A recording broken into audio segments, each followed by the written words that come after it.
Tak, millionlab obunachisi bor blogerda hayotini, haqiqiy hayotini sizlarga ko'rsataman. Mana birinchisi sochimga baho berasizlar. Qachon oxirgi marta yuvganim esimda-yu. Ko'pchilik yillarda tushunchalar bo'yicha deyarli 2 millionga yaqin obunachisi bor. Amerikada try hard edi va shu bunaqa luxury hayotda yashasa kerak deydiganlar uchun mana special for you haqiqatni ko'rsataman. Mana meni kecha olgan ovqatim bugun yeyapman, sababi vaqtim bo'lgani yo'q. Men karamiga baho beringlar. Atalar bo'lib ketgan. Bu yerdagi hidda bekor telefon sizlarga yetkazib bormaydi. Men tirnog'iga ham baho beringlar. Mana bu narsa alohida tema, mana sok. Nimani soki Xudo biladi, bu ham lekin takoy ishtaha ochar. Hamma yoqqa barmog'imni tiqishim shart.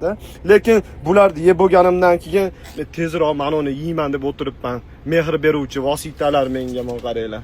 Aynan keti.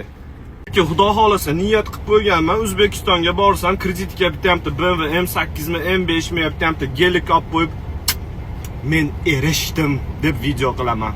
Bu videoyimning mazmuni nima? Akalar, opalar, meni ko'rib turgan insonlar, sizlarda hayotinglar juda ham zo'r. Har taraflama, men ko'rib turgan narsalarga ishonmanglar, noshukur bo'lmanglar.